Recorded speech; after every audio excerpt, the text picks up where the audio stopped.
Alright. Started. This is it then, Mr. Naruto. Yes, it's time to put an end to this now. I'm gonna finish this case maybe.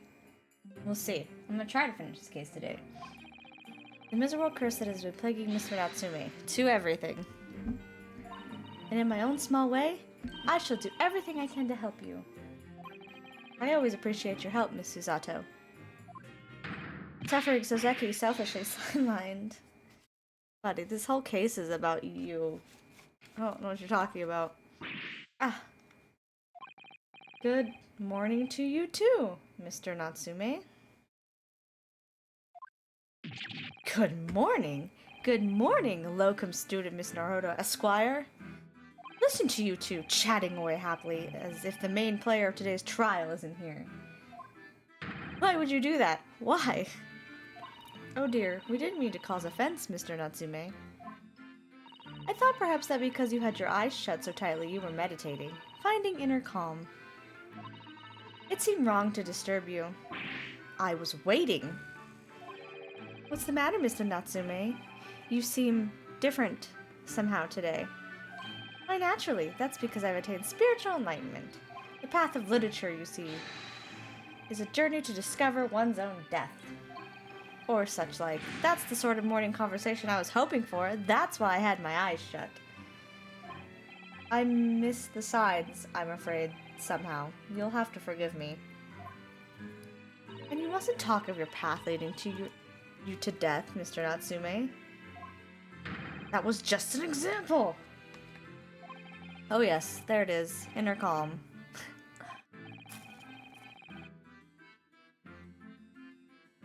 You barely came to see me at all yesterday. I visited you a lot, I don't know what you mean, because I was stuck, so I kept coming back from the prison.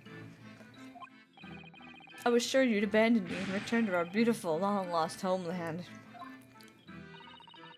We've not even been in Great Britain a week yet. Yes, well anyway. I intend to set everything straight in court today. I'm determined to uncover the truth.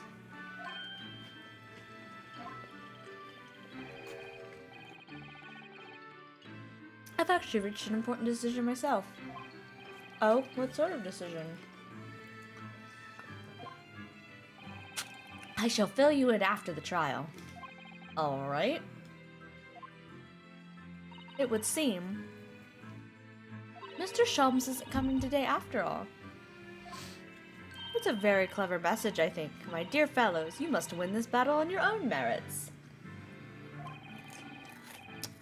It's a very clear message, I think, that he's overslept again.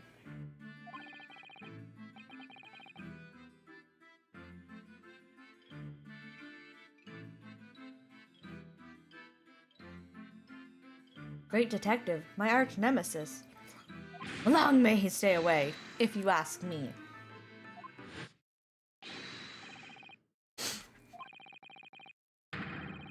Okay, let's do this.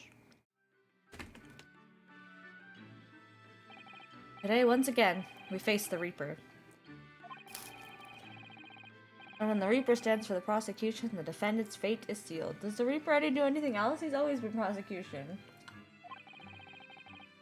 But I don't believe in that legend any more than I believe in Soseki-san's curse. The truth is in here somewhere, and I won't let it escape me. I have to keep believing in my client and keep fighting to the very end. That's all.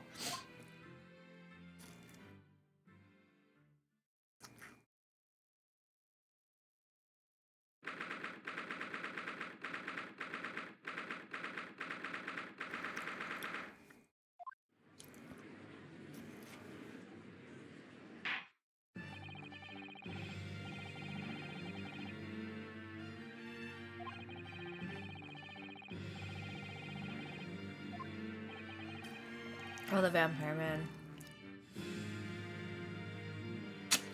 The prosecution is ready. Yes, the defense is ready.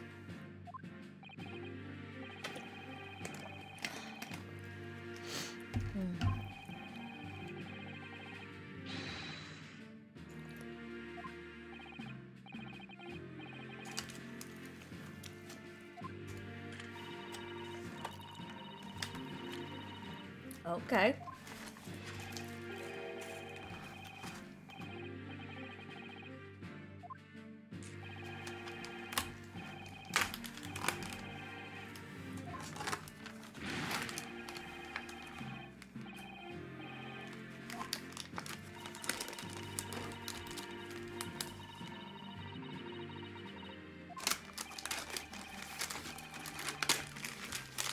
Oh, we're starting with Van Zeke. Hold on, I'm opening my other food. Okay.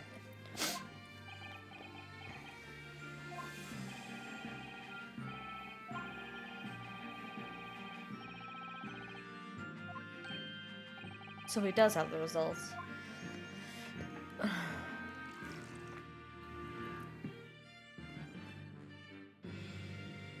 Before the prosecution delivers the black news about the black tea belonging to the Black Garden dock. Sir.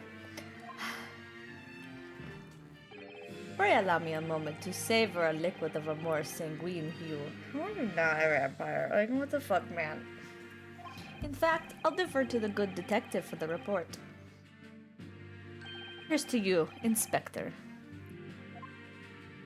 Yes, sir. Thank you, sir. As indicated by the defense, we found a bar of soap just outside the victim's window in the snow. There was indeed a frozen reddish liquid in I went the wrong accent. That's not right. God dang it. Just gonna read this normally. God Jesus. Reddish liquid and a little depression on top of it. Yes, that's the tea. That's what Mr. Natsume brought in with him that night. Well, the brains of the yard analyzed it, and yes, you're right, it was tea. And there wasn't a trace of strychnine or any other toxic substance in it. No poison at all.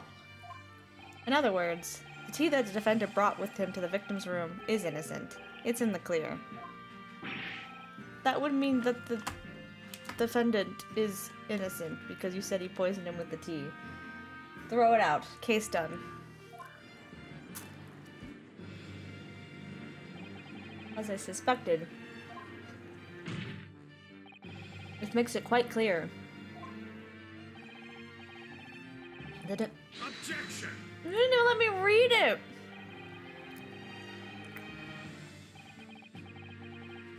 Buddy, I'm gonna finish my fucking cracker. You didn't even let me read it.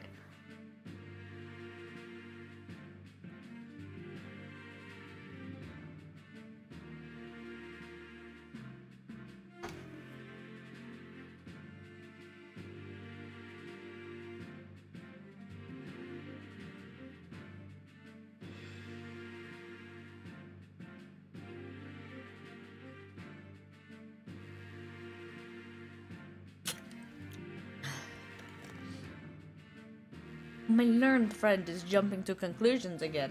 A typical Nipponese reaction. What? Yes, it's true. No poison was found in the few drops of liquid recovered from the soap on the window ledge. But, what logic is that? Would you take a drop from the Thames? How do you say that word with his accent? Thames. And conclude the water in the ocean isn't salty?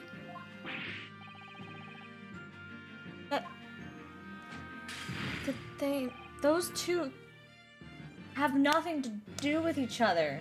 One is extremely dirty water that runs through the city. The other is the ocean. The tea that was in the soap is the tea from the bottle. That's... Buddy. I hate that the judge believed you. What the fuck?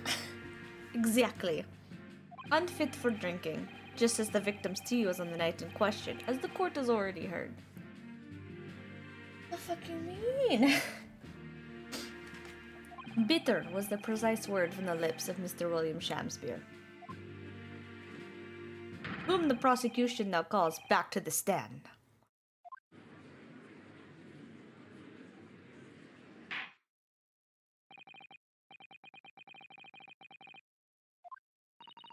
Mr. Shamspeare. Yes, it sounds like we're going to have another confrontation with our theatrical friend. He also threatened us yesterday.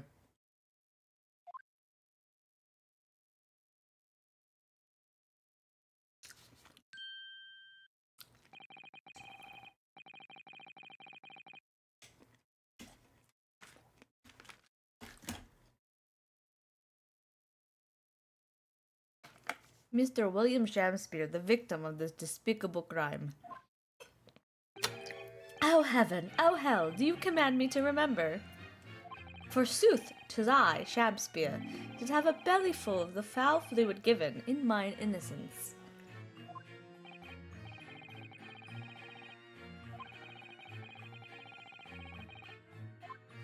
By using bars of soap such as this, he has been stealing gas from the supply company. Yes. One may smile and be a villain. Not making a good case for yourself, sir. Forsooth, 'twas I, Shakespeare, did have a room full of the sweet fuel given.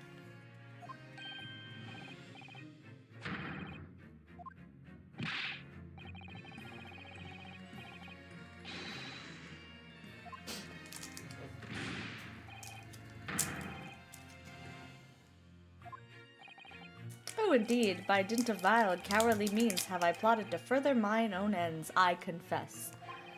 Thou wouldst not pardon my sins of that, I am sure. You acknowledge your wrongdoing. What exactly are you doing here? Cowards die many times before their deaths. For a coward such as I, death be well deserved. But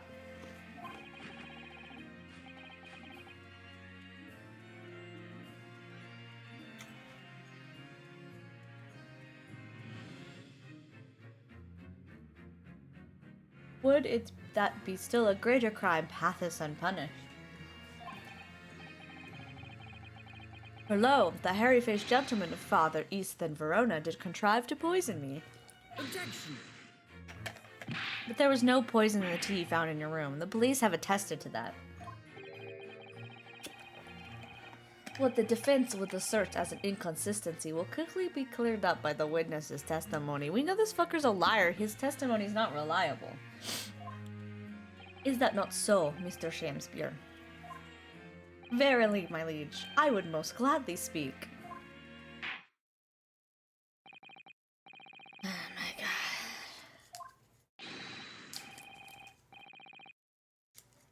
What are you gonna say now?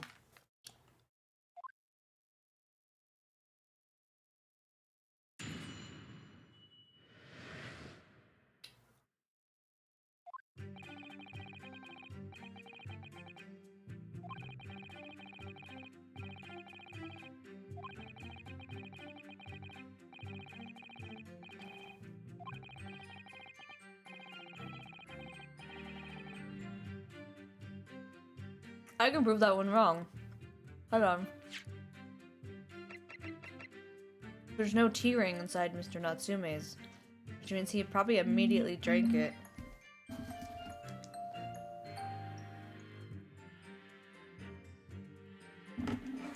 But we'll get to that.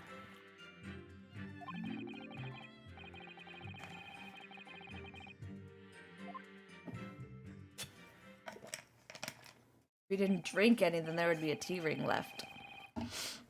The poison was slipped into the cup after the tea had been poured. The normal way for poison to be administered, in my experience. What fucking experience do you have?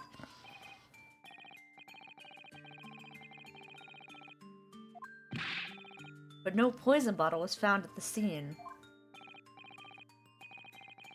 Because, quite simply, the Nipponese took the bottle back to his own room. The absence of a vessel containing the poison only becomes problematic when considering suicide. I knew that. By now, it should be perfectly clear. A bar or two of cheap soap is wholly insufficient to wash the deep stains of guilt from the accused hands.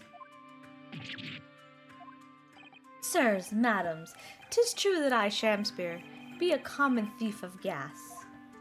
But listen here, ladies and gentlemen.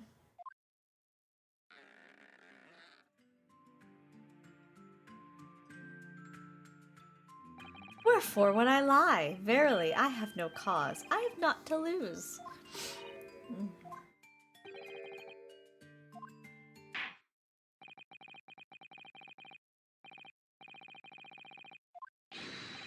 Okay. I know what we need to do, but I don't know if it wants me to jump to that conclusion. Because the only time you get a tea ring left is if you're not drinking it immediately. And he said the tea sat in the other cup. If it had sat in Natsume's cup, there wouldn't be a tea ring. There would be a tea ring. There's only a tea ring in his.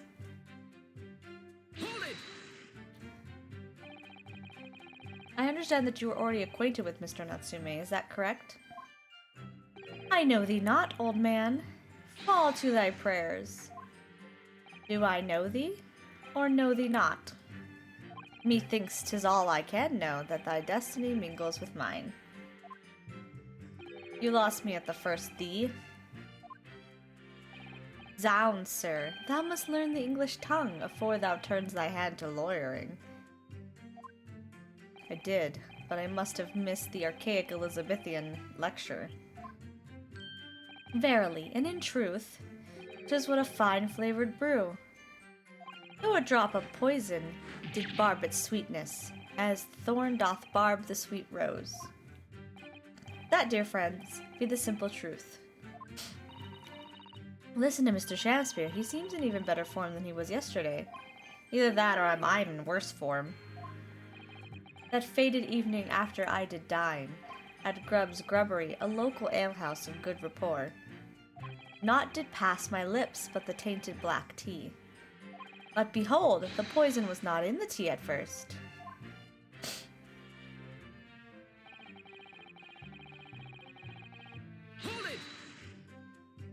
Are you saying that you saw the moment when the poison was added to your tea? To have witnessed the act and then drank the tea? Thou dost describe the actions of a fool. But no one likes going thirsty, do they? Sooner would I die quenched than parched. Would I have the choice? Actually, on the night in question, the water main was frozen, I believe, wasn't it? Were it not for the tea, in sooth, I would sooner have died frozen than quenched or parched. Right. No ice coins means no heating. The witness had more than one brush with death on the night in question, it would seem. Remind the court, Mr. Shakespeare, as to whether the accused drank any of the tea which he brought with him. He had to have. The greatest of pleasures, my liege. He had to have. If he had left it sitting in the cup, there would have been a ring. Hey, yes.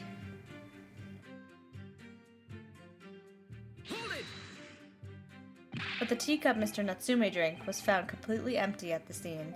Let's not forget the defendant's maxim. Drink tea while it's hot. I did gulp, not wrong accent, I did gulp from the poisoned cup that night, and in mine agony did I writhe uncontrolled. In fits of pain I did knock the fellow's cup, and its contents spilt as blood from a gaping wound, methinks. If you knocked the cup, how did you get the tea for the soap? Sir, you are inconsistent as fuck. Though certainly, 'twas after I'd made the coins of ice from his tea. An upset cup was found on the table that the victim was slumped over. There is no contradiction here. No, not at all. Not at fucking all. It's true, there was no tea left in either cup that we found at the scene. But still, something about this statement is troubling me. Yes, of course, I know what it is. It's Mr. Natsume's wise drink tea while it's hot maxim, isn't it? There's no proof that that's true. No, I'm not sure that's it.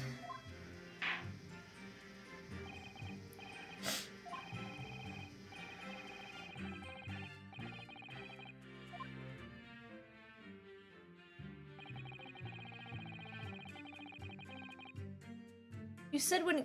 There is a contradiction, because you said you used it to make the coins first and then knocked it over, but wouldn't you have knocked it over first before he left? Yes, so that you could cheat the gas company, in fact. Isn't that right? To cheat or to die. 'Tis life's only choice. Yes. Faith, to cheat be the wise choice, and mine occupation be not an ugly one. Prithee, doth thou not see beauty in the simplicity of the ruse? She does not. You're taking money from her.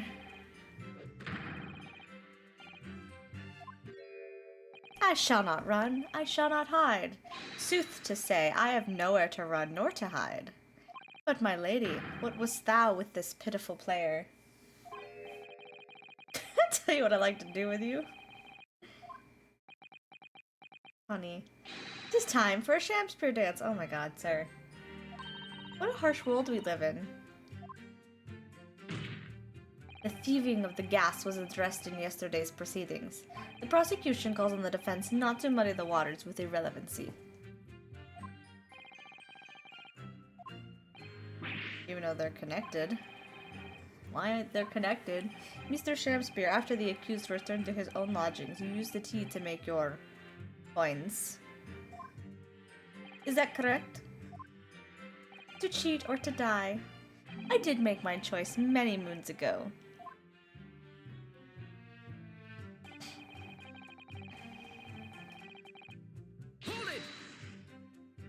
If, having first made your special coins, it was after 2 in the morning when you collapsed, that would mean you can't have drunk any tea yourself until around that time. Once ensnared by literary debate, naught else to be found in the furrows of the mind. The debate about Romeo and Juliet, you mean, and who was the stronger of the two. Rightly did I pay no heed to the tea as I was wrestled with the abominable fellow. I don't remember debates like that when I was studying.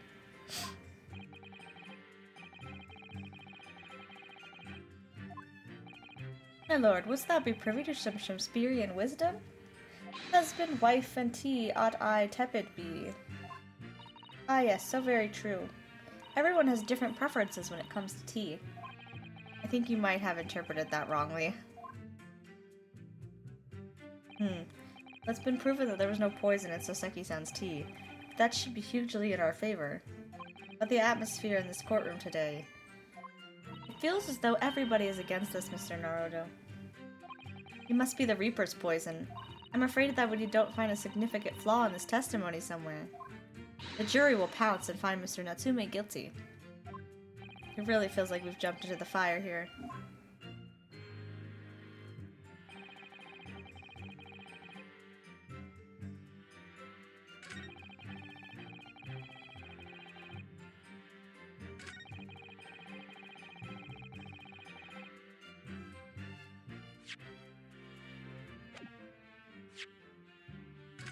I want to say it's the cups, but they kind of already called out the cups, being like, I knocked it over. Which I get. But I still feel like it has to do...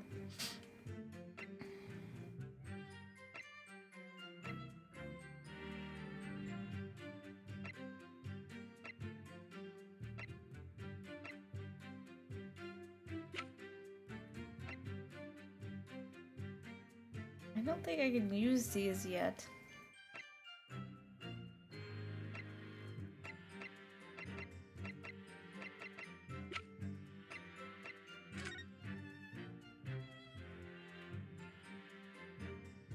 There's the ring.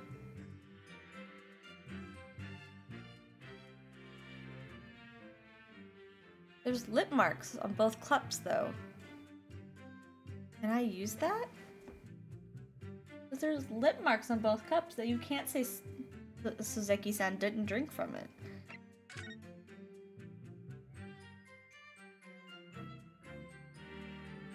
I also can't see which cup was his.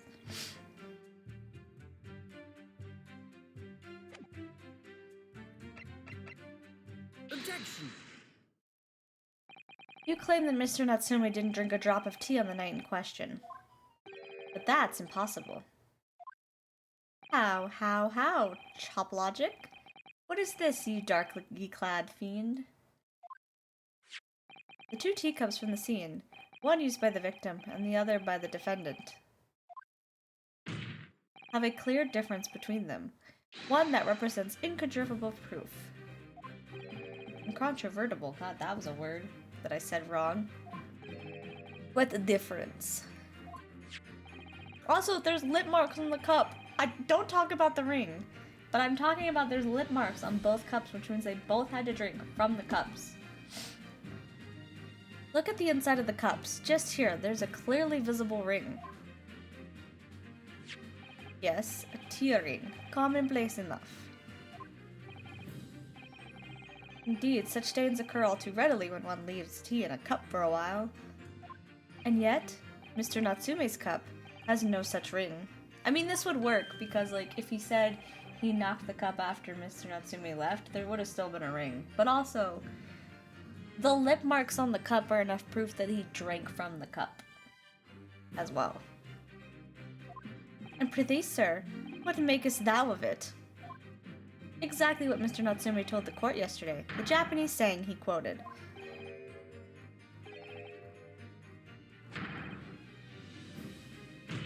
That's right. Yes. The jittery Mr. Natsume was true to his usual self that night and drank his tea in no time. If, as you claim in your testimony, he didn't touch a drop of his tea, a ring would have developed on the inside of his cup as well, after the several hours the tea was left standing. But, in short, Mr. Shamspear, you clearly lied to the court. Get thee to a nunnery. Objection! Of course you have an objection. You're gonna say knocked it. There's lip marks on the tea. As a rule, I filled my hollow chalice up to 7 times during any one trial. You might want to keep that information to yourself. Yet on occasion, tedium distracts me and I pour more times than I intended until the bottle is dry. Your drinking habits are fascinating, but irrelevant. On the contrary, they illustrate the fickleness of human memory. To William Shamspear. Though you previously stated you made the coins of ice from the leftover tea in the accused cup, could it be that you were perhaps mistaken? He's helping this man lie! Oh my god.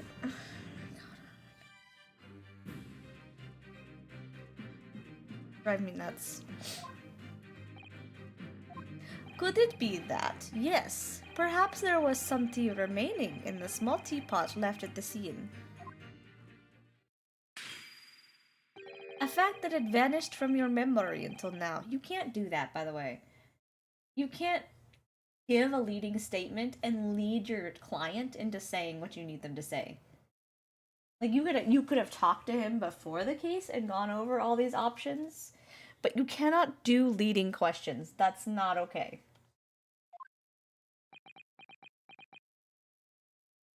Faith, my liege, thou art a magician! He gave you a leading question. He led the witness. Leading the witness is illegal. Not allowed. And that's usually when the judge would speak up and be like, no, no, no, stop that. For verily, 'tis as though thou hast seen with thine own eyes that night. What? I guess leading the witness might not be a thing back in this time, but that is leading the witness. Forsooth, I was mistook. I did plan to use the tea from the Japanese fellow's cup, but lo, when I looked, 'twas empty. And thus did I use the dregs that fester in the teapot, as my liege did suggest. Objection! And you've just suddenly remembered now that you made a mistake before. Are we supposed to believe that? Objection! People's memories are imperfect, my learned friend, which is why we rely on evidence instead. But, if he had come to that conclusion on his own, without you leading him, then it would have been like, okay, fine, you need evidence. But leading the witness is something that should be thrown out. I don't know when that was a thing that started.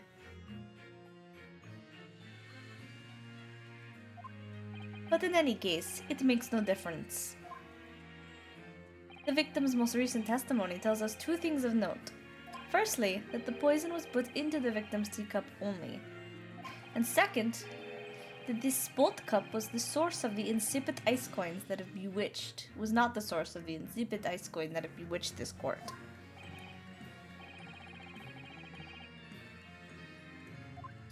Furthermore, the testimony remains valid and in full support of the established facts. In other words...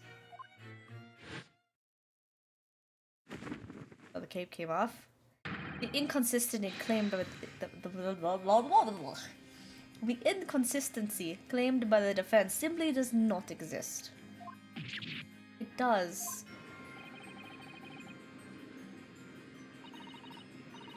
Couldn't you test the T ring? Like, I don't know why that hasn't been a thing. Like, if you can test the T coin, couldn't you not just take stuff from the ring and test it? Like,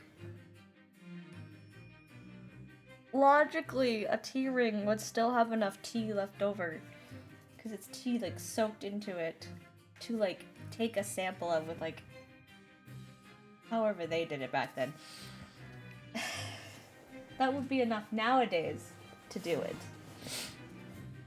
My ladies, my lords, ladies, and gentlemen of the jury, I do solemnly swear, after I did dine at Grubb's Grubbery Alehouse that night, naught did pass my lips but the black tea given me by the Japanese, whose back be stooped as low as death. Now, what did you dine, sir? Why, I did partake of my favorites, a broth as would be called soup, and a leaf as would be called salad. As in salubrious a menu as the establishment where it is served.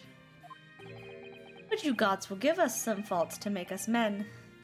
Willingly would I suffer what punishment 'tis seem fit to serve a wicked thief of gas, but I pray you wise and noble fellows ne'er forget the simple truth. That be one thing, and this be another.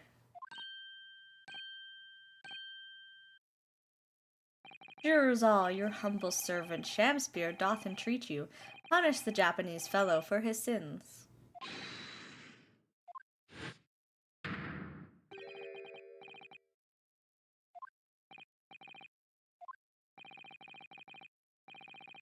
Oh my god. By me?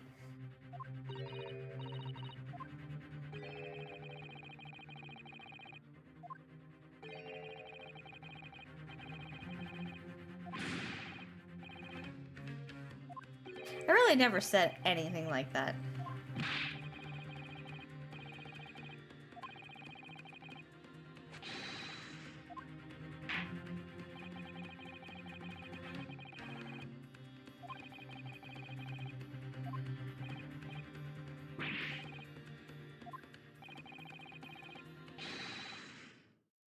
Guilty! Guilty. Guilty. Guilty. Guilty. Guilty.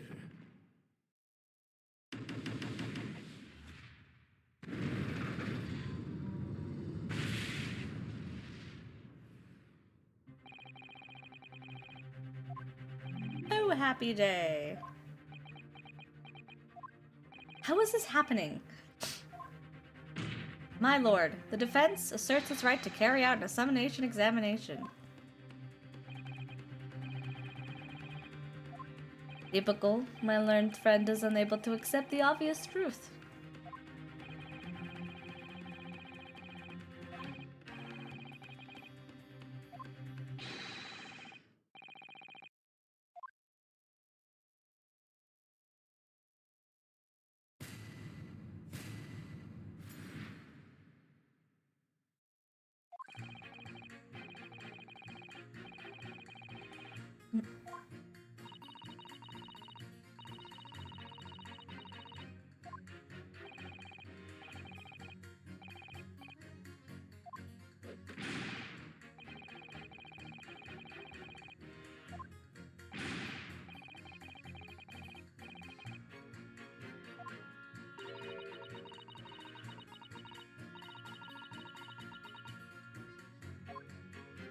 He did. He said he had soup and stuff.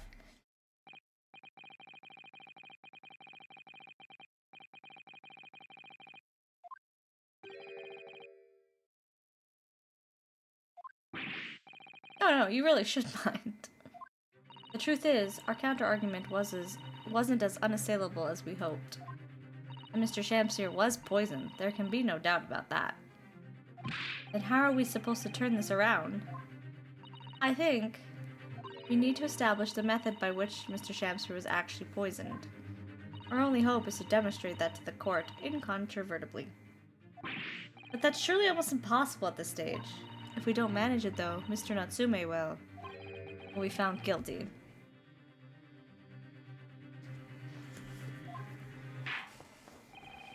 Okay.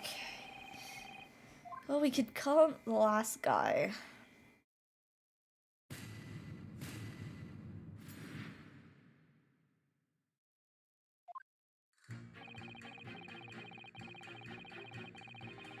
Hold it! All the evidence, you say? That's right, and there's no room for doubt. It's all pointing at that Japanese man with the big mustache. Says the Englishman with the bigger mustache. Which means we need to show the man some new evidence to make him change his mind. If only we had that kind of evidence. Don't worry, this summation examination has barely started, really. Perhaps there'll be a shift in the situation that shows an existing piece of evidence in new light. Let's hope so.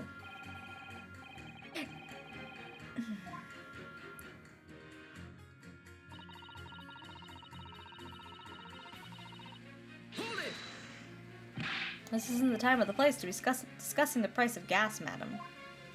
But really, think of the injustice. Air is a gas and air is free. Why should Almont gas cost money? It makes my blood boil. I can feel myself becoming more ruthless than ever. This isn't the time or place to be ruthless either. If I might interject here. Ah, yes, madam? It seems my fellow juror takes issue with the price of our company charges for gas. I can't read. But it's precisely because of thieves like this man that the cost goes. Hung, you gotta fucking work. That the cost goes up. Oh, what a beastly man! That unkempt mustache, those hunched shoulders, poisoning tea and stealing gas. Utterly unforgivable. He didn't steal. No. Mr. Natsume isn't the one who's been stealing gas. I'll thank you not to go adding on more crimes. Mr. Natsume hasn't been poisoning tea either.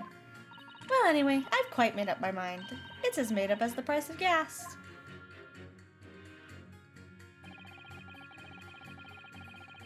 Hold it! Would we please talk about the poison rather than the gas? Do you think, sir? But what if it was the gas? What if it was the gas that poisoned him? Well, if you like. I mean, to be honest, I'd take poison over gas every time. You'd take poison. What I mean is, poison can only poison you. It doesn't explode, does it? That is the man from the picture. You can't tell me it's not. Well, it's certainly true that poison isn't prone to exploding. But I think you'll find poison also can't light or heat up a room. You're right. I hadn't considered that at all. Young lawyer man. Yes? You have a good head on your shoulders. We could use someone like you as our company's legal representative. Well, I wasn't expecting to pick up more business in the middle of a trial, that's for sure. Anyway, the point is, I haven't had the best experience with gas companies in the past. Hold it! Will you please refrain from all this talk of gas? There's an all-out attack underway here, in case you hadn't noticed, against my company's gas. And I'm supposed to sit here and take it, am I? I don't think so. She's really buzzing now. All I've heard about our wonderful fuel is explosions and poisonings. What about electricity, What about getting electrocuted? What about that?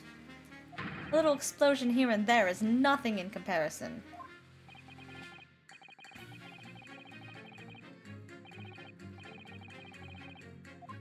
My point exactly.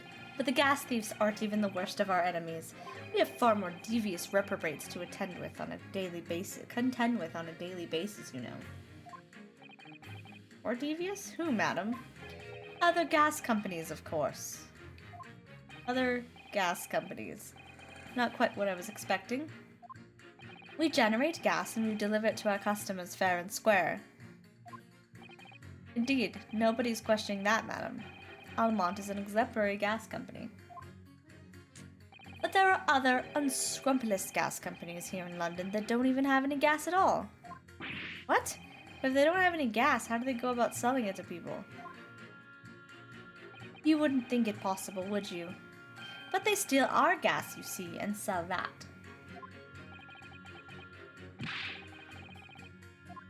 Gas companies like ours deliver gas to people's home via a network of pipes. But those devious reprobates secretly disconnect our pipes and divert the gas into their own rotten pipes. Then they make a contract with the households supplied by those pipes, and take money for the precious gas that's rightfully ours, without us even knowing. They're diverting gas into their own pipes illegally? What a brazen form of theft. When we visit customers' houses to collect the money from their meters, we always have to check whether or not one of those devious companies has been up to its tricks.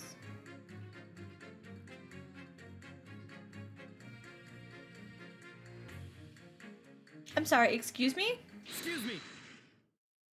You have something to say about that, juror number 3. Oh golly, you mean me? I'm terribly sorry. I was just thinking to myself. Really did catch him off guard there. Thinking about what the lady next to you was saying, correct? Well, yes. I just got a little riled up about it recently, you see. Go on. An alternate gas worker visited my house the other day to investigate the pipe work. We need to ask for your cooperation while we carry out a secret check of your property, sir, the fellow said, so I let him in. And do you know what he did? I'm, afraid that I have no idea. Please tell us. He proceeded to take one of my lights off the wall. Then he grabbed the exposed mouth of the pipe and started blowing into it. What do you think you're doing, young man? You're giving away company secrets there. Oh, please, everybody knows, but it was very nearly the death of me, I could tell you. What do you mean? I'll explain if you don't mind. As I said before, these unscrupulous other gas companies connect their customers to our pipe network. Yes, but how does blowing into the pipes come into it? Obviously, there's gas in the pipes, and it's at a fairly low pressure. By blowing air through the pipe, you can make the pressure drop temporarily. And if you do that, any lights connected to the same pipe will flicker for a moment.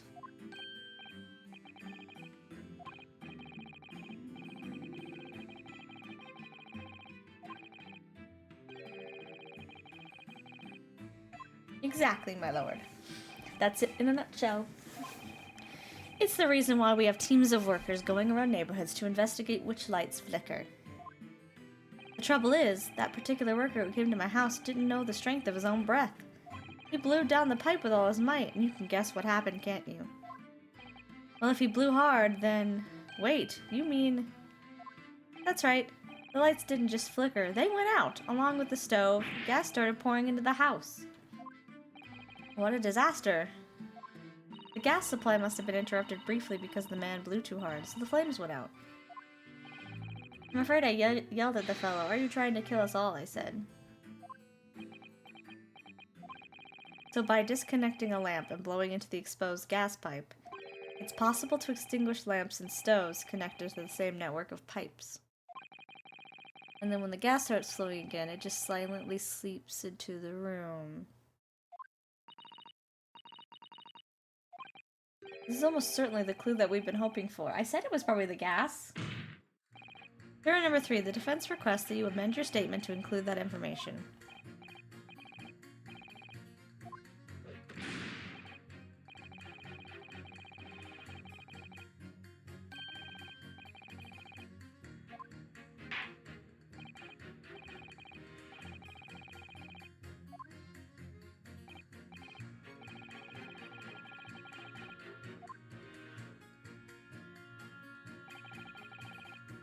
Hold it! When you say extinguish everything in a house, do you mean even on different floors?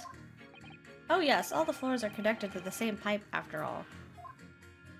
That's true of every building. Because gas supply contracts are issued with whole properties. Well, I had no idea that it was possible to extinguish gas supply simply by blowing down a pipe. It's not something we like to publicize, to be honest. But we have to carry out these investigations, as I'm sure you can appreciate.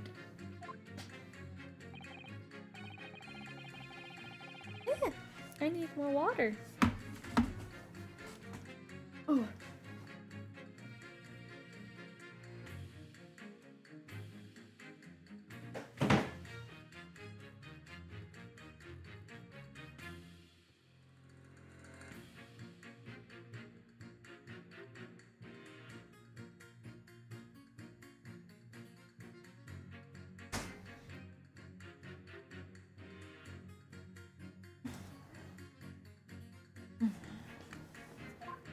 Is that so? It's been mentioned to me too, very recently. Ouch.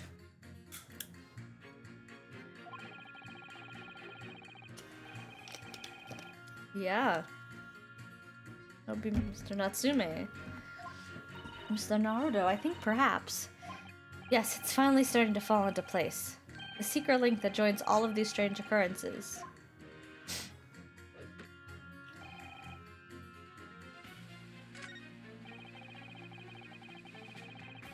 Hold it! You mean it's poisoned? That's right. It's happened a tidy few times now. There's always days like this one when I don't get any wages. I get in at tea time, see? And I see her doing it, my wife. She gets that devilish look on her face and she slips some white powder into my cup. And you drink it anyway. I was brought up proper, I was. If someone gives you a cuppa, you drink it. And what happened to you? What did it taste like? It was god-awful, believe you me. Salty as hell. She's putting salt in your tea. You're fine, buddy.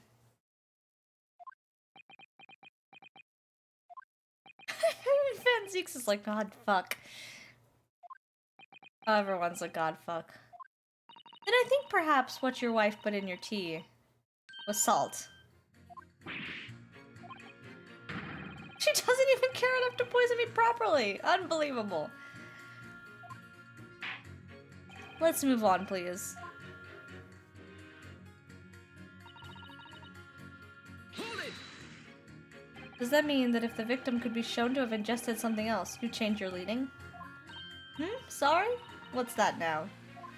Oh, I was just saying, if the victim did actually eat or drink something else on the night. What's the matter with you? Sorry? I said, if nothing else passed the victim's lips that night, there's no other explanation, is there? Haven't you been listening to me at all? I feel there's an English expression about a pot and a kettle that's appropriate here. Compared to the other jurors who don't even appear to have anything to say about the case at all. It would seem that this elderly gentleman has been listening to the proceedings far more intently. I suppose the trouble is... he has selective hearing? Exactly, but still. This juror may well be the key to the breakthrough that we so desperately need. Yeah, I know what to do. There's no way for me to appeal to these people. I do think that the only way we shall overcome this difficult situation is by exposing the way in which Mr. Shamspeare was really poisoned. We have to prove that it happened some other way, and not via Mr. Natsume's tea. Yes, I know. The trouble is, I have absolutely no idea how it did happen. I do! I wonder if perhaps there's something you might have forgotten. Oh, like what? It's important to watch everyone involved and pursue people if they react as I did that.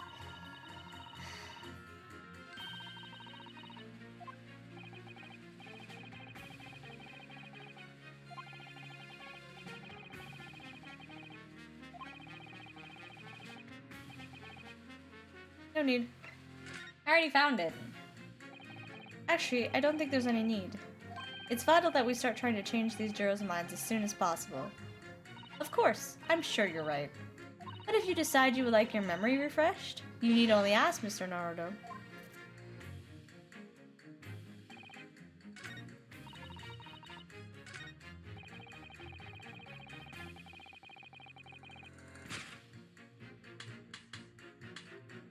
Objection! Those two statements clearly contradict each other. Juror number 6, did you hear what juror number 3 just said?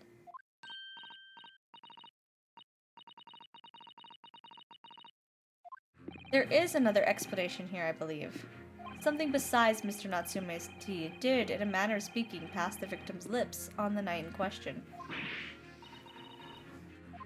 I wonder, did the police check the mouth of the gas pipe feeding the wall light at the scene to see if there were any traces of poison there? I was curious to see what your floundering would result in this time, but the mouth of the gas pipe... Scotland Yard have enough to do without exploring such irrelevance. What a piece of work is a man.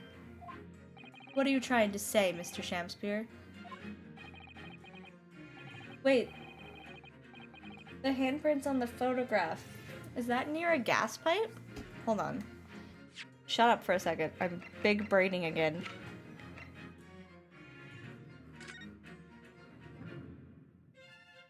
There, it's a light. Would you unscrew the light and blow into this? That would explain the handprints on the wall.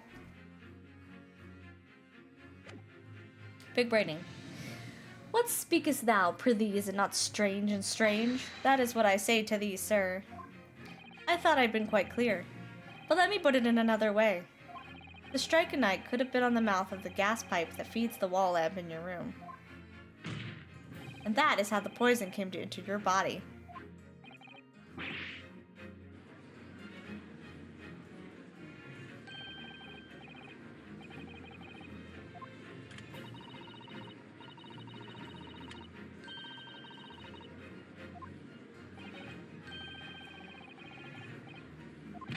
For shame, madam, speaking thy fancy. I assure you, I'm not such a buffoon that I have to kiss pipes. Objection! This is not no summation examination. This is a farce. The prosecution will not stand for any more of my learned Nipponese friend's conjecture. To begin with, the lamp in the victim's room is high on the wall. In order to have placed his lips on the pipe that feeds it, he would have to be a contortionist. These are empty assertions. Wow, 2 in 1 minute. Jesus, sir. I have proof, actually. There's no possible proof that the man did as you say. Objection!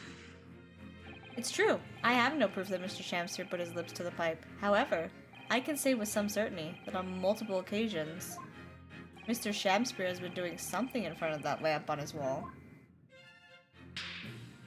And I have evidence to prove it.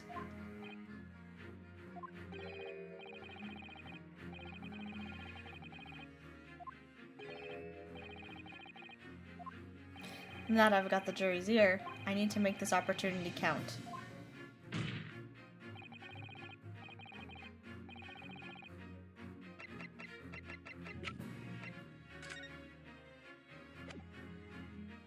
Take that! These are, wait, what are they called? Yes, skin prints that were found at the scene.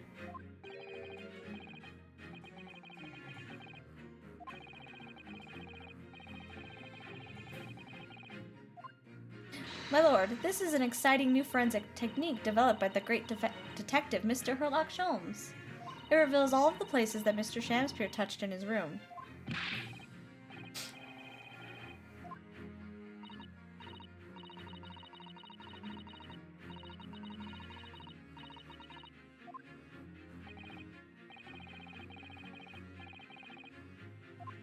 We found skin prints in many places that you would expect. On the table, on the costumes. However, Mr. Shamspeare also appears to have been touching some very unexpected places in his room. For example, here, around the hanging picture there, indeed, multiple handprints appear to be visible.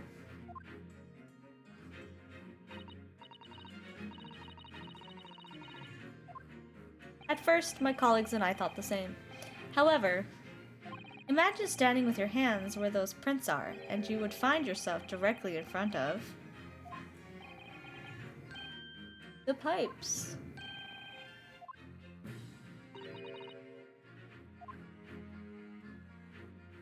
The reason why isn't immediately obvious. It's clear that Mr. Shamspeare has regularly been standing with his hands to the wall in front of that lamp.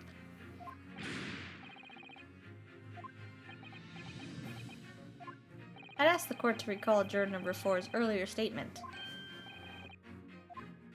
You said that blowing into a gas pipe would make the lights in the entire building flicker. And now if you recall juror number 3's statement.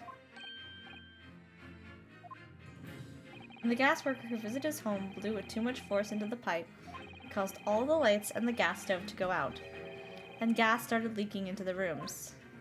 Obviously, that incident was an accident. However, the simple fact is, if Mr. Shamspeare were to have blown hard into the gas pipe here in his room, he could have extinguished every other light and gas stove in the building at will.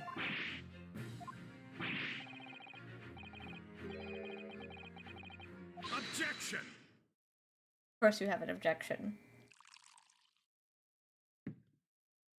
Whilst I acknowledge that the prosecution is required to remain silent during a submission examination, I must toast to my learned friend's utter disregard for the letter of the law. This curious photograph, or whatever it is, presented by the defense, the so-called skin prints, clearly that cannot be accepted as any form of usable evidence in this case.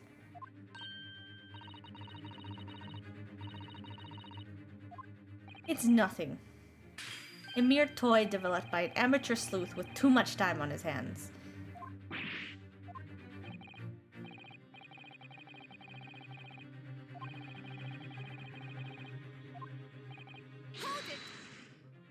Please, my lord, if I may, Miss Susato? It was not the defense's intention to submit the skin prints as formal evidence. We merely wished to present the results of the great detective's investigation of the scene, as a tool by which to explain a possibility to the ladies and gentlemen of the jury. Good job, Susato! And if the trial were to come to an end now, we should never learn the truth behind these mysterious handprints that everyone has now seen. I don't believe we can allow that to happen, and I'm sure the jurors would agree.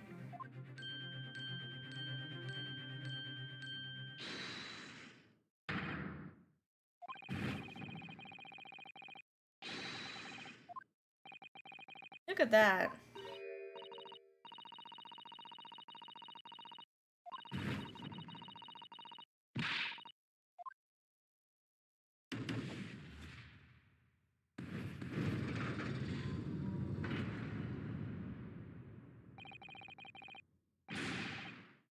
All it takes is them not all being in agreement.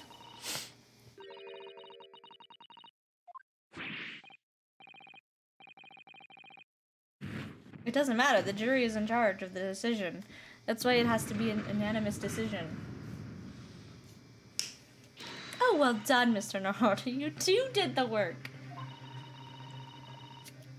Just one more juror changes his or her mind. Mr. Natsume's trial will have to continue. Thank you, Miss Susato, but I couldn't have done it without you. So I just need one more. Oh no, it was you who identified the clue after all. That's very much your success. Why, Mr. Shamspeare? You seem to be losing your composure. Just one more juror, Mr. Naruto. You can do it.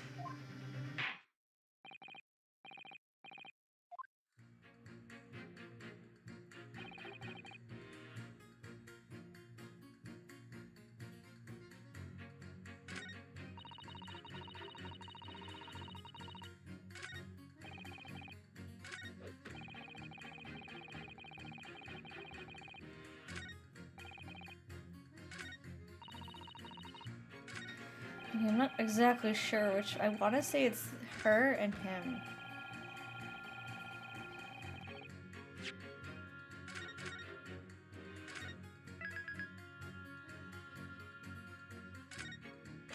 So there'd be no reason for her to be the T-Man.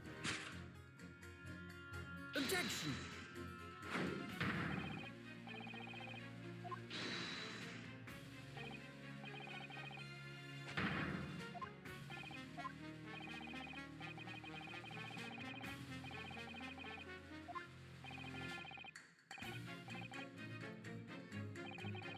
Okay, it's not. Very confused. Do I need to press again? I don't feel like I do.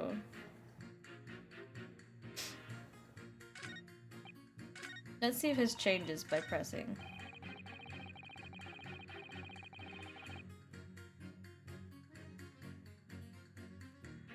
Do I need to press or do I need to show? I can't Hold it! show them anything.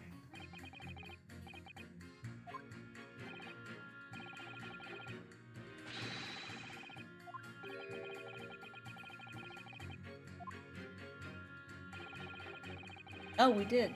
Okay, I did add something.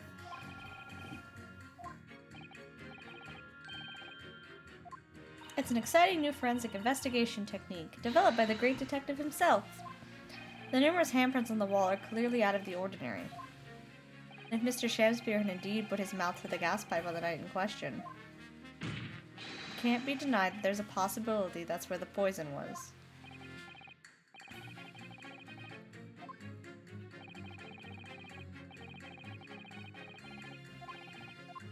Yes.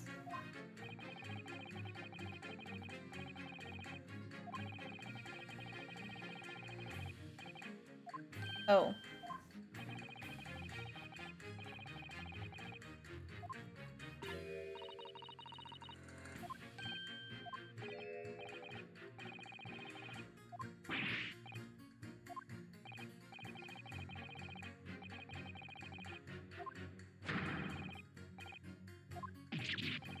Just leave our nationality out of this, please, right? Mr. Naruto, if we can't substantiate our position, I'm afraid the jurors that changed their minds before may very well change them back.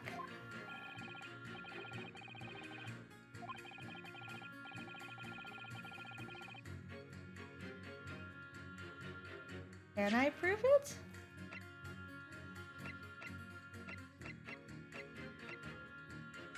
I mean, he's literally passed the fuck out. Is there any evidence?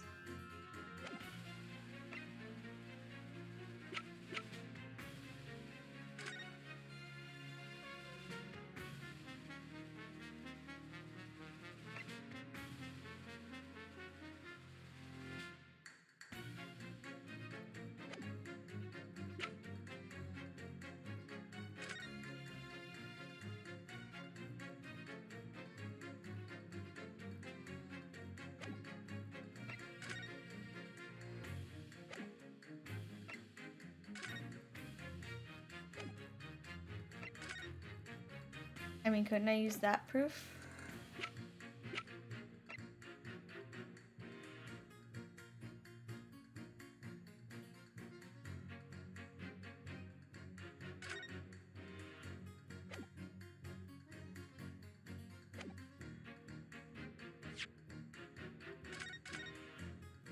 It's always the middle part that I have trouble with.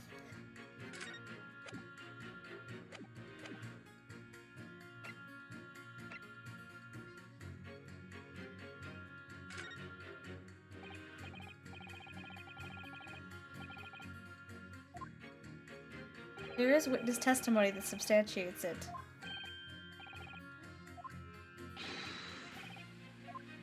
Yes, it's all connected. Everything is linked.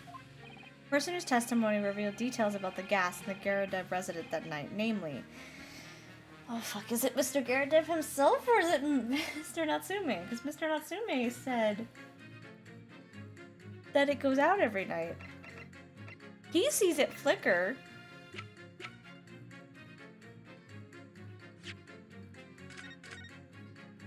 But Mr. Natsume, I just don't know if they would trust the word of Mr. Natsume.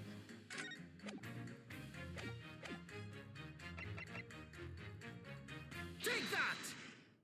Obviously, I'm talking about the defendant. Mr. Soseki Natsume himself. At the very beginning of the proceedings here in court yesterday, Mr. Natsume said the following.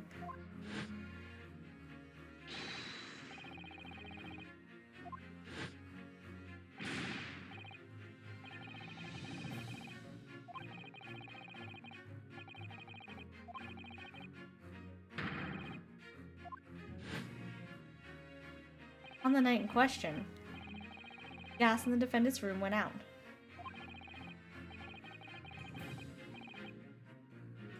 Hold on. Hold on, little one.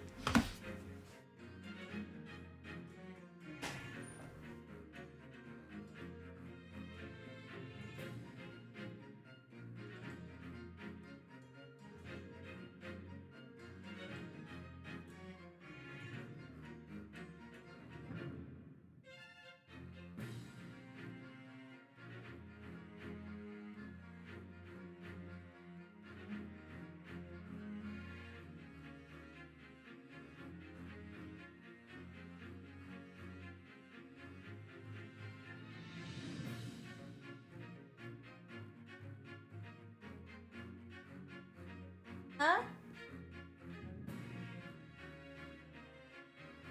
Let's see.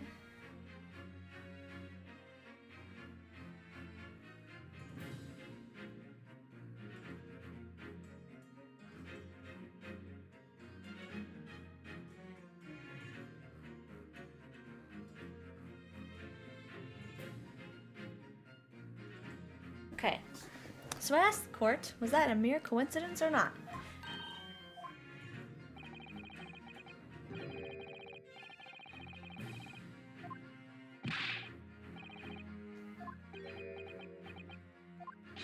Mr. Foreman, we cannot allow judgment to be passed while this doubt remains. It's true that I don't have conclusive evidence yet. However, you must surely agree, there is more to this case than meets the eye.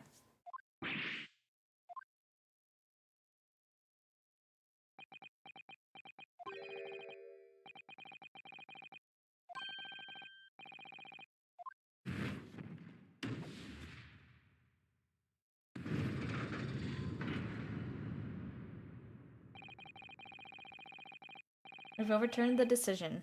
Therefore, the defense calls for the trial to continue.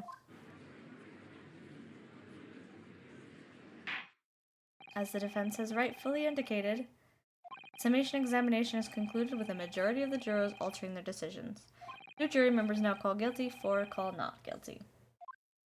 Therefore, the jury's opinion is conflicted, and in accordance with the law of this land, I hereby order the continuation of this trial. Okay. My lord, how can thy humble Shamspeare serve thee?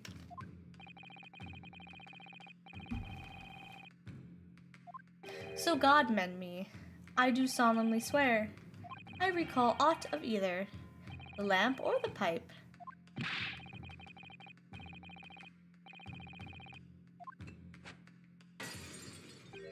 I am done with this. The dignity of this great courtroom has been sullied enough already. Juror number 5. As I went to some pains to point out already, a print from the self-professed detective's toy has no place in a British court of law. As such, whether or not this man did indeed stand before that gas lamp with his hands on the wall remains, at this time, unestablished conjecture. You would all do well to remember that. Objection! But the prosecution must concede that it would be extremely simple to verify. Just order the mouth of the gas pipe feeding that lamp in Mr. Shamshear's room to be examined. If there are traces of poison there... Objection! What appears to be extremely simple is my Nipponese friend's mind. Oh my god. You will recall that in order to check for the presence of poison in the tea, some remnants of tea were required. Yes. Therefore, it shouldn't be beyond your wit to imagine that even if the poison were to have been spread on the pipe, it would have completely evaporated by now, making any analysis impossible. I didn't think of that.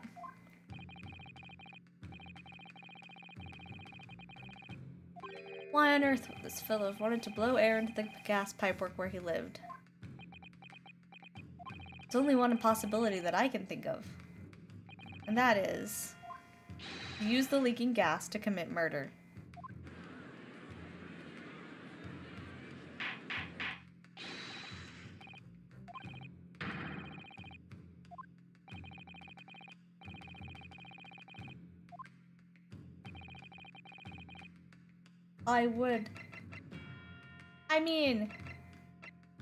I would assume it's Mr. Natsume because that's who's been affected.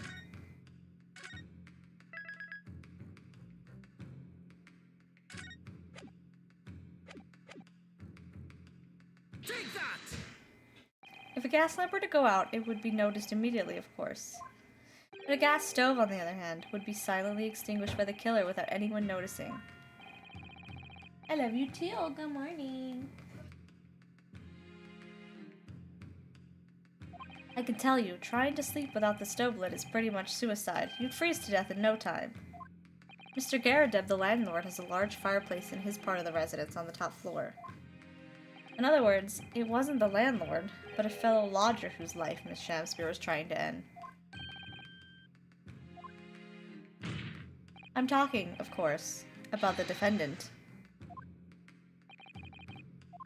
Mr. Natsume isn't the villain in this case. He's the victim this man was trying to murder. Objection! The accused is actually the aggrieved? Interesting. However, the fundamental facts of the case remain unchanged. Namely, that the accused is the aggressor here. What? How can you still claim that? Let us indulge your fancies for a moment and assume that there was indeed poison on the mouth of the gas pipe. The question then arises is who put it there? Who did put it there? The only logical conclusion is that that person responsible was aware of this man's trickery with the gas supply and his intent to kill. Or it would have been the gas company who has been trying to catch him in the act of doing shit with the gas, so maybe they did that. Who knows? Or someone put it there to kill the gas company people. Now we must ask, how could anyone have known of Mr. Shamspeare's murderous designs? Ah, you mean to suggest? Naturally. The sole possible answer to that question couldn't be more obvious. Only the man whose life was being threatened could possibly have known. In other words, the person who put the poison on the gas pipe in what was a clear retaliatory attack, can't say that with an accent, can only have been the accused, Mr. Soseki Natsume. Whatever Mr. William Shamspeare may or may not have contrived to do, he was nevertheless the victim of a potentially lethal poison attack. And the only person who could possibly have perpetrated that attack is the accused, Mr. Natsume. So if you're going in this line of thinking, that would have been self-defense. If you're going in that line of thinking and things followed the way an actual courtroom would, Naruhodo could have claimed self-defense.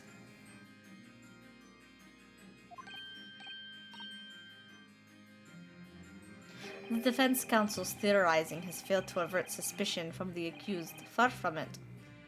In fact, now that a clear motive for the poisoning has been successfully established, that suspicion is greater than ever. Would you not agree, my Nipponese friend?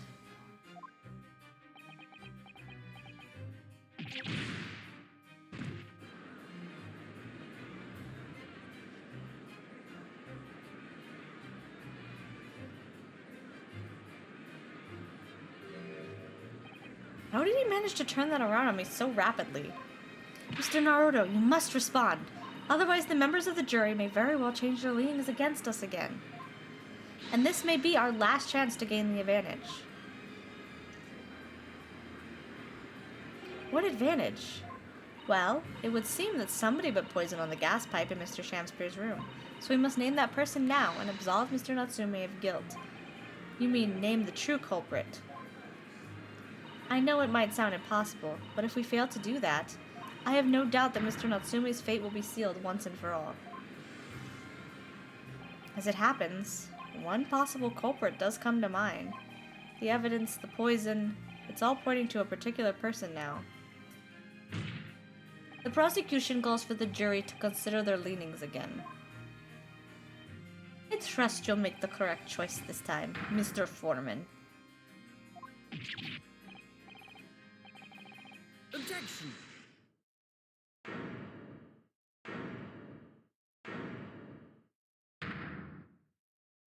There is one other person who I believe could have been involved in all of this. The true culprit of this crime. A term found only in second-rate novels featuring third-rate great detectives, my Nipponese friend. But why not? This farce has gone on for so long already. I see no reason to cut it short before its disappointing climax. Thank you. Tell us, my learned Nipponese friend, what is your latest theory? Who is the so-called true culprit of this crime?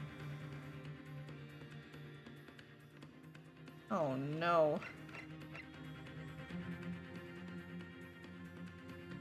Why should he beat himself? That would be funny. I want to say it was the gas company.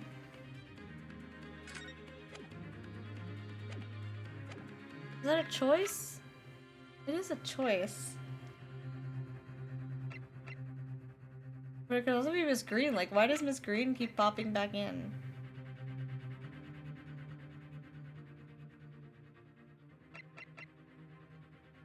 It'd be funny if it was him. But like my first thing...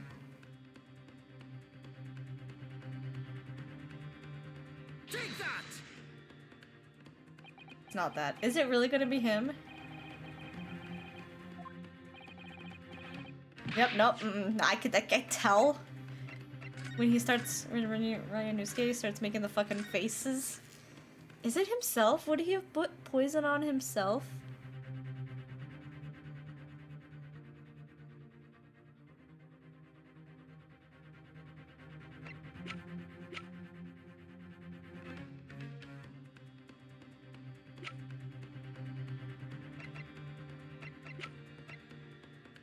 Take that! It's not himself, okay. Okay. No, I got it.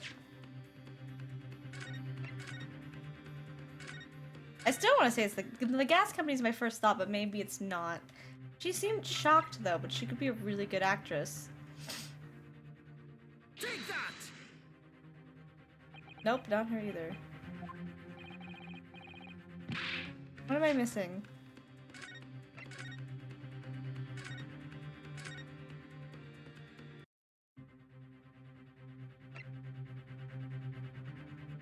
I do have that picture of this guy getting murdered. Of gas poisoning. Wait, how long has he been staying there?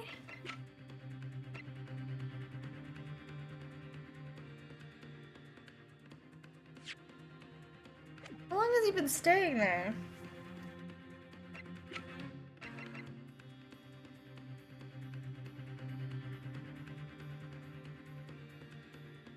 He died because of gas poisoning. Was he here the whole time? Because I know he moved into the room after this guy died. But I don't remember how long they said he was living here.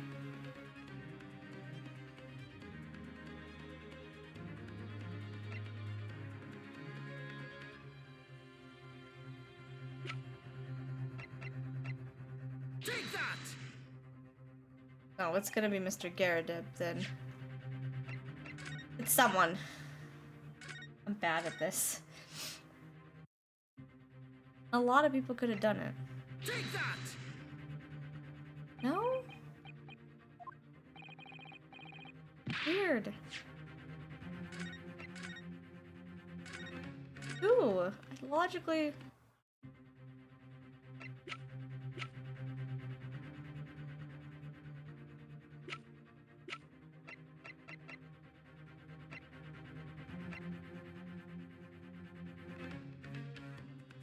Take that! Oh, it is her. I didn't think she could. I thought she. Okay.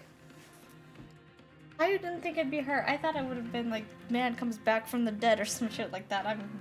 Okay. Miss Olive Green. I do feel as though I've heard that name. You have. Miss Olive Green, the woman from 6 days ago? The victim in the recent case of stabbing on Briar Road. An incident for which Mr. Natsume was arrested, I hasten to add.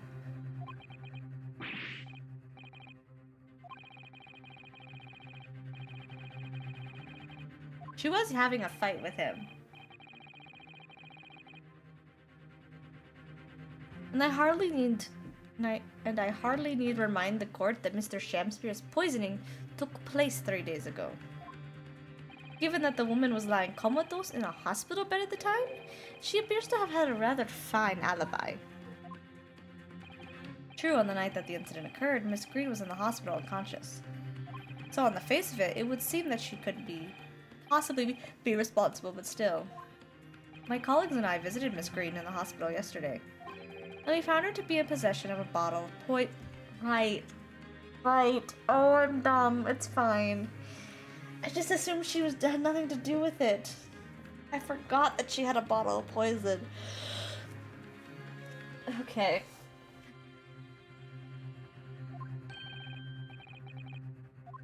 And there is another fact that links Miss Green to this case as well. The defense requests that she be brought into the witness stand in order to explain the details to the court.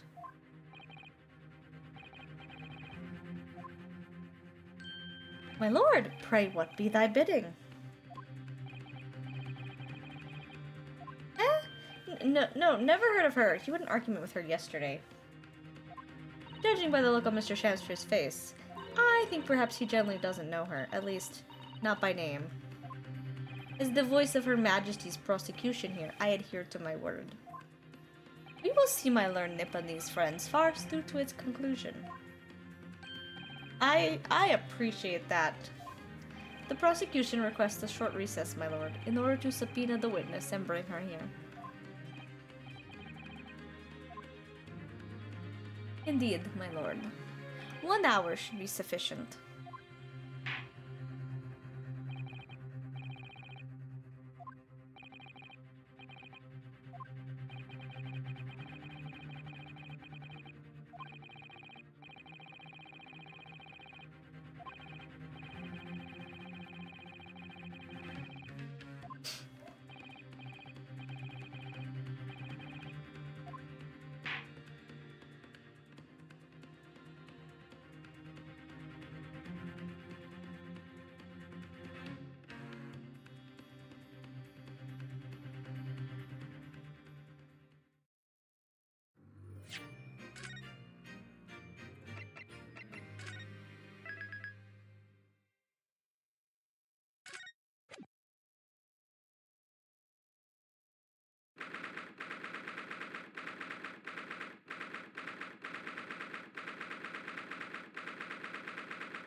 I'm glad you're happy about this.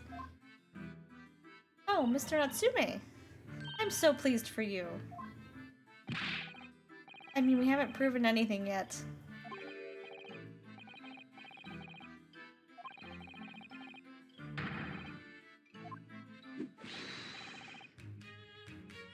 Ah, good morning, my dear fellows. Yeah, you haven't shown up in forever.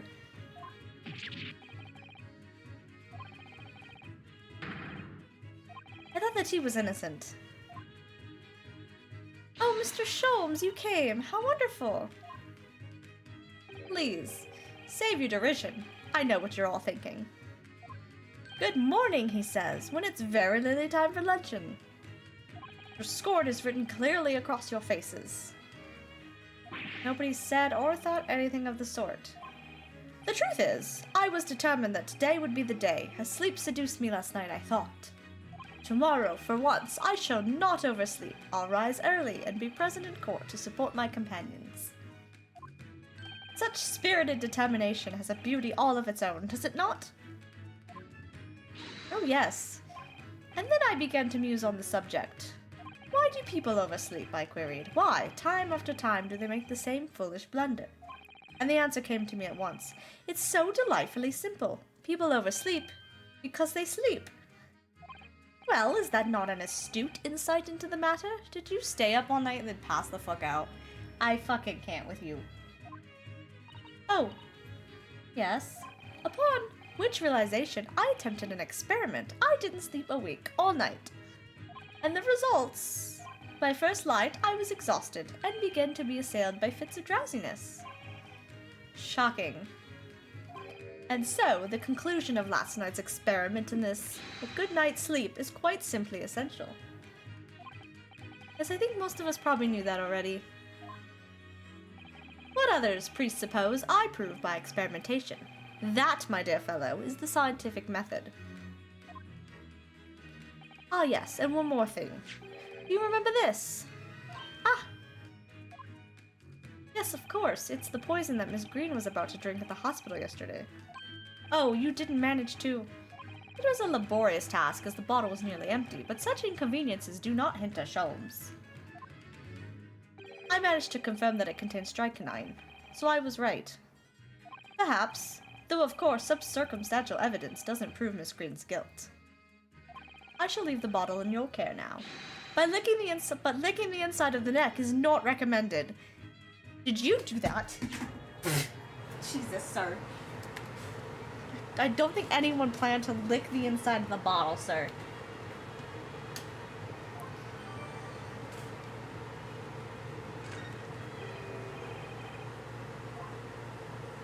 Hello. Gregson, how good of you to come. Forget it. Excuse me. Wait a minute, Inspector. I don't wish to make a nuisance of myself. From the look on your face, I'd say it's someone else who you think is making a nuisance of himself.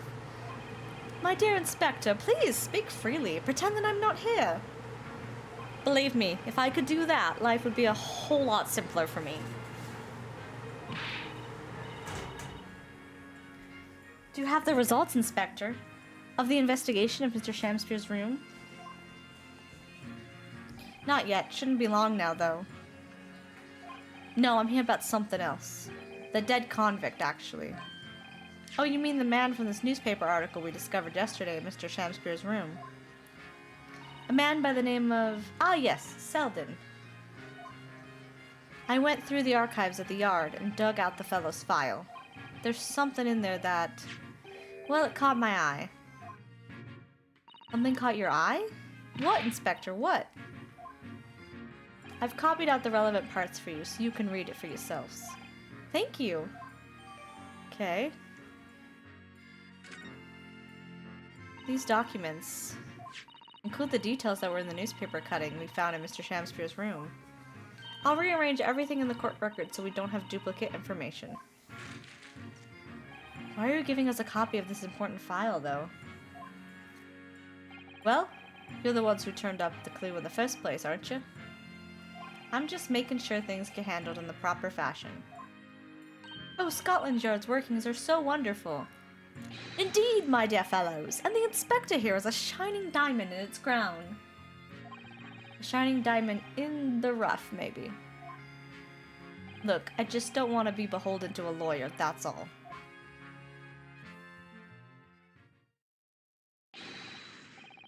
Okay. Well, I shall leave you then. I'll be listening with interest from the public gallery. Not nodding off at all. Certainly not. Thank you, Mr. Sholmes. I'm rather tired of seeing Mr. Mustache in floods of tears personally, so the best of luck to you.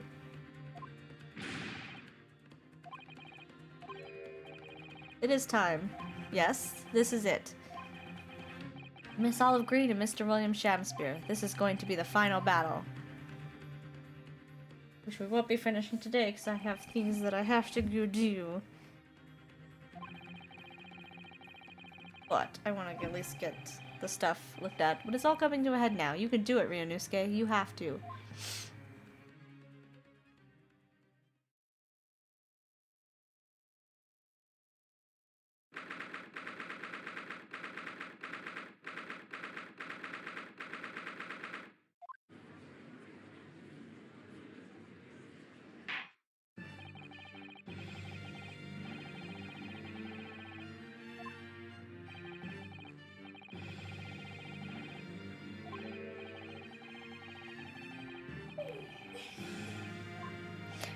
A reckless, rash, and prejudiced charge of wrongdoing, in my opinion, my lord. However,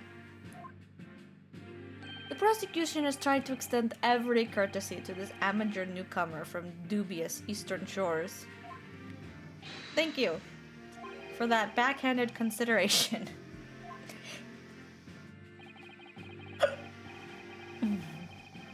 Oh, wow. The judges told you you're being a dick.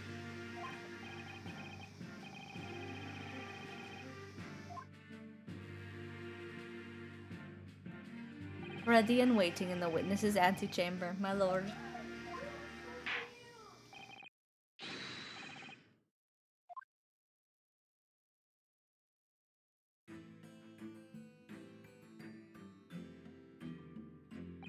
Witnesses, state your names and occupations for the court, please. Cool. This would be a good place to, like, not continue. But I do want to look at the stuff they put in there.